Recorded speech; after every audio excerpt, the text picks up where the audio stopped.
ጋይሶችዬ አብርሃምና ሩታ ከአብርሽ ወንድም ጋር እንግዲህ ያወሩት ነገር የተነጋገሩት ነገር አለ። አሰላሙ አለይኩም ወራህመቱላሂ ወበረካቱ። ሰላም ሰላም፣ ውድ የተከበራችሁ የቻናሌ ተከታታዮች እንዴት ናችሁ? ከኔ ሁሉ ሰላም ነው። ሰላማችሁ ባላችሁበት ትርፍ ይበልልኝ የኔ ውዶች፣ ትርፍ ብዝት ይበልልኝ ባላችሁበት የኔ ውዶች። ዛሬም እንግዲህ ሄርሜላ ማናት ውይ እንዲዎች ልጅቱ ካፌ አጠፋም ሩታና አብርሃም ከአብርሽ ወንድም ጋር መጥቷል። በዚህ ምክንያት ከኔ ጋር እንድትጣላ ፈልገሃል እንዴ የሚል ጥያቄም ጠይቆታል። ወንድሜ እኔ ምን አደረግኩ ብሎ ነበር እንግዲህ የጠየቀው። አብርሃም ከቤተሰቦቹ ጋር ፊት ለፊት ሲሆን ሌላ ሰው ነው፣ ሩታ ጋር ሲሆን ሌላ ሰው ነው የሚሆነው። አላቅም ለምን እንደዚህ እንደሚቀያየር።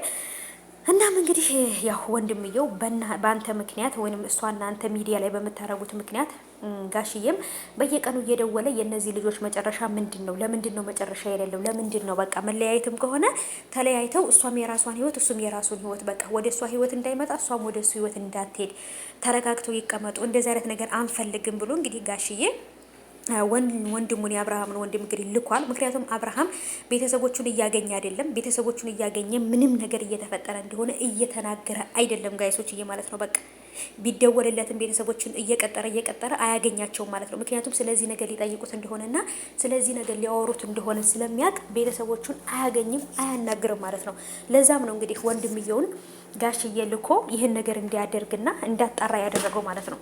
እና ወዶቼ ይሄ ነገር ምን ያህል መጨረሻ ላይ እንትን ሊል እንደሚችል እንግዲህ አስቡት ማለት ነው። በጣም ከባድ ነገር ነው እያመጣ ያለው እና ሩታም ደግሞ ልጁን አንተ ጋር ይሁንልኝ ብላ ስትልህ ብሎታል ወንድምየው ያለውን እንግዲህ ሰምታችኋል ማለት ነው። እና ለምን አንተ እንደዛ አልካት? ለምን በፊት ላይ ልጁን ይዘሽ የትም አትሄጂም ብለን የከለከልናት እኛ ነን። አሁን ላይ ደግሞ ሌላ ቦታ አስቀምጣ መሄድ ሳይሆን አንተ ጋር አባቱ ጋር አስቀምጣ መሄዷ ምንም ጥፋት የለውም ብሎ ሲለው እንግዲህ የሆነ ነገር አስባ ወጥመድ አስባልኝ ነው እንጂ እንዴት ነው ከዚህ ጊዜ በኋላ አንተ ጋር ይቀመጥ ብላ የምትለኝ ብሎ ነው የመለሰው። እና አብርሃም እየመለሰ ያለው መልስና ሩታ ያሰበችው ሀሳብ ሌላ ነው። አብርሃም ከሄርሜላ ጋር ሆኖ ስለ መጥፎ ነገር ወይንም ደግሞ ስለ መውደቅ፣ ስለ መነሳት፣ ስለ ክፋት፣ ስለ ተንኮል የሚያስብ ከሆነ ሁሉም ሰው እንደሱ የሚያስብ ነው የሚመስለው ማለት ነው። ሩታ ግን ደግሞ ራሷን ፈታ ለማድረግ እንጆይ ለማድረግ ዘና ለማድረግ እንደውም ብዙ ሰዎች እንደውም ሁለተኛ ልጇን ለማስወረድ ነው ወደ ውጭ ሀገር እየሄደች ያለችው ወይንም ደግሞ ወደ ሌላ ሀገር መሄድ የፈለገችው ልጇን ልታስወርደው ነው። አባት የሌለው ልጅ ማሳደግ አልፈልግም ያ ልታስወርድ ነው እያሉ በጣም የተሳሳተ ኮሜንት የሚያስቀምጡና የተሳሳተ ሀሳብ እየሰጡ ያሉ ሰዎች አሉ ማለት ነው። ሩታ እንደዚህ የምታደርግ አይደለችም። ምክንያቱም እንኳን ሁለተኛ ልጇን ይቅርና ሉሌን ራሱ የመጀመሪያ ልጇን ራሱ ምንም በማታቅበት የመጀመሪያ ልጇን እንኳን ራሱ በብዙ ፈተና ውስጥ ሆና ወልዳው አሳድገው እዚህ አድርሰዋለች አይደለ? ስለዚህ ይሄ ነገር አታደርግም። እሷም ራሷን ዘና ለማድረግ ፈታ ለማድረግ ትናንትና ማየታችሁ ከሆነ ደስታ የቤቱን ቁልፍ ሰጥቷታል። እንጆይ ለማድረግ ራስሽን እንትን ለማለት ከፈለሽ ፊኒሽንግ ውስጥ ከሚያልቅ ድረስ የፈለሽውን ነገር ቤትሽ ገብተሽ ማድረግ ትችያለሽ ብሎ ፍቃድ ሰጥቷታል። እና እሷም ልክ አብርሃም እየኖረ እንዳለው ነገር አብርሃም በነፃነት ፈታ ዘና ብሎ እየኖረ ነው። እሷም ደግሞ ልክ እንደ አብርሃም በፍሪደም ሆና ዘና ብላ መኖር ትፈልጋለች። ገባችሁ አይደለም? ስለዚህ ለዛ ነው እሷም ወታ እንጆይ ማድረግና እረፍት ማድረግ የፈለገችው። እና አብርሃም ግን ደግሞ የተረዳት መንገድ ደግሞ ልጁን ለኔ ሰታኝ ከዛን ወደ ህግ ሂዳ ልጁን ነጠቀኝ ብላ የሆነ እስር ቤት ልታስገባው የሆነ እንደዚህ ነው ያሰበው። ለምን መጥፎ የሚያስብ ጭንቅላት ያለው ሰው ሁሉም ሰው እንደሱ የሚያስብ ነው የሚመስለው። ገባችሁ አይደለ? ችግሩ እዚህ ጋር ነው። ሁሉም ሰው እንደሱ የሚያስብ ነው የሚመስለው። እና ጋይሶችዬ ነገሮች ከተጠበቁት በላይ ወደ ያልተጠበቀ መስመር እየሄደ ነው። ከባድ እየሆነ ነው። እና ቤተሰቦቻቸውም ደግሞ በእነሱ ምክንያት የማይወጡት ጦስ ውስጥ የማይወጡት ችግር ውስጥ ገብተዋል ማለት ነው ጋይሶችዬ። እና አብርሃምም የሚያስበውን መጥፎ ነገር ቢተውና እሷ የምትለውን ነገር ቢረዳት ብዬ አስባለሁ። እና እሷም የሆነ ነገር ላደርግ ነው ብዬ ስል ወዴት ልትሄጂ ነው ምን ልታረጊ ነው እያለ ይጠይቀኛል።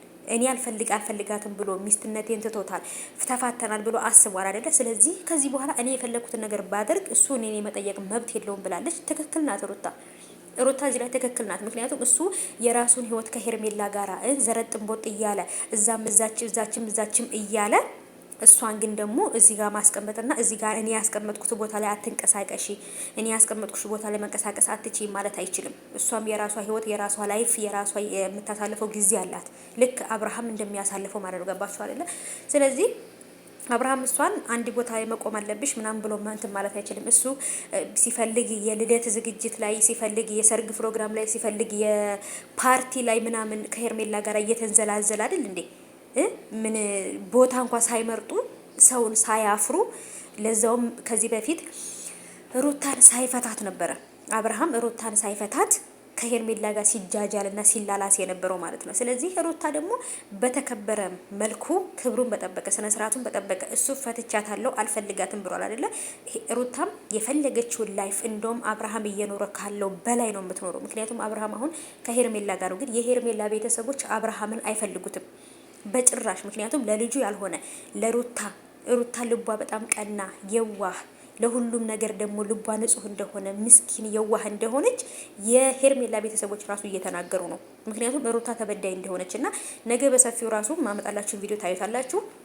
እና ውዶቼ ይህን ሁሉ እንግዲህ ሩታ ማለት ሁሉም ሰው የተናገረላት በቃ ልቧ ንጹህ እንደሆነች ተበዳይ እንደሆነች ሁሉም ሰው እየተናገረ ነው ስለ ሩታ ማለት ነው። እና ብቻ ነገሮች ከተጠበቀው በላይ መስመር እየሳቱ ስለሆነ ለዛ ነው ወንድምየው መጥቶ በቃ ሚዲያ ላይ የሚያስጠላ ነገር እየሰራችሁ ነው፣ የሚያስጠላ ነገር እያረጋችሁ ነው፣ ለቤተሰቦቻችሁም ለራሳችሁም ክብር የማይጠቅም ነገር ነው። ስለዚህ እናንተ እያረጋችሁት ያላችሁት ነገር ትክክል ስላልሆነ ይህን ነገር ደግሞ ቤተሰብ ገብቶበት በስነ ስርዓት እንትን ማለት አለበት ብሏል። ጋሽዬም ደግሞ መጥቶ በእናንተ መሀል መግባት አልፈለግም፣ ከዚህ በፊትም አልገባም ብሏል። ስለዚህ ይሄን ነገር አንተ ለምን አታደርግም ብሎ ባለው ሰዓት እሱም አልፈልግም፣ ከዚህ በኋላ ምንም የምፈልገው ነገር የለም፣ የትም ቦታ ብትሄድ ምንም ብታደርግ አልጠይቃትም ብሏል። ከዚህ በኋላ አብርሃም ደግሞ ስለ ሩታ ጠይቆ ስለ ሩታ የሆነ ነገር አንስቶ እጠይቃለሁ ወይ የሆነ ነገር አደርጋለሁ ቢል ሙሉ ለሙሉ ጥፋተኛ የሚሆነው አብርሃም ነው። ገባችሁ? በወንድምየው ፊት ተናግሯል። ሩታን አትግቢ፣ አትውጪ፣ በዚህ ውጪ፣ በዚህ ግቢ ማለት አይችልም። ገባችሁ? እና እንግዲህ ወንድምየውም የተናገረውን ሰምታችኋል። እሷም የራሷን ህይወት ትኑር፣ አንተም የራስን ህይወት ኑር። ካለዛም ደግሞ ከሩታ ጋር ታርቄ ህይወቴን፣ ትዳሬን፣ ልጆችን እያሳደግኩ ትዳሬን እመራለሁ ብለህ ካሰብክ ተቀባይነት አለው። አይ ደግሞ እሷንም አልፈልጋትም ምንም ነገር ከሷ ጋር ኑሮ መኖር አልፈልግም ከሩታ ጋር መኖር ይበቃኛል ብለህ ካልክ ከዚህ በኋላ በህይወቷ ማትምጣ። እሷ የምትልህንም ነገር ደግሞ በልጃችሁ ጉዳይ ካልሆነ በቀር በምንም ነገር ከሩታ ጋር ልትገናኙ አትችሉም ብሎ እንግዲህ እንቅጭ ነግሮታል። አብርሃም ማለት በቃ ልጁን ለመጠየቅ ራሱ ቢሆንም ሩታ ፈቅዳ ወይንም ሩታ የሆነ ቦታ ላይ ተገናኝተው ራሱ ልጁን ማሳየት ከፈለገች ትችላለች። ምክንያቱም እሱ አልፈልግም ብሏል፣ ሁሉን ነገር አልፈልግም ብሏል። ገባችሁ? እና ነገሮች አብርሃም ነገሮችን ቀለል አድርጎታል። ግን ደግሞ ነገሮች ቀለል የሚደረጉ ነገሮች አይደሉም። በጣም ከባድ ሲሪየስ የሆኑ ነገሮች ናቸው ማለት ነው ጋይሶችዬ። ከባድ ነው እውነት ለመናገር ይሄ ነው ብላችሁ ልትሉት ራሱ የማትችሉት ነገር ነው። የማይወጡት ችግር ውስጥ በጣም ውስብስፍ የሆነ እየተጠላለፈ ነገር መመለስ የማይቻል ችግር ውስጥ ነው ራሳቸውን የከተቱት ማለት ነው። እና ይሄን ነገር ደግሞ መጨረሻውን ለማየት ናፍቆኛል። ሩታም ደግሞ የት ገባሽ የት ወጣሽ ብሎ እኔን መጠየቅ አይችልም በቃ ምክንያቱም አልፈልግም ብሏል። ልጁን በፈለገበት ጊዜ መጥቶ ማየት ይችላል። እኔም የፈለግኩትን ላይፍ እና ህይወቴን መኖር እችላለሁ ብላለች። እውነትም የተናገረችው ነገር ደግሞ ተቀባይነትና ተደማጭነት የሚያገኝ ነው። ምክንያቱም ራሱ ነው አልፈልግም ብሎ ሩታን እየተዋት አይደል እንዴ? ስለዚህ ከህይወቷ ደግሞ መውጣት አለበት ብዬ ነው የማስበው ጋይሶች ማለት ነው። እና እስኪ እናንተም ደግሞ ሀሳባችሁን ኮሜንት ላይ አስቀምጡልኝ። ምን ታስባላችሁ?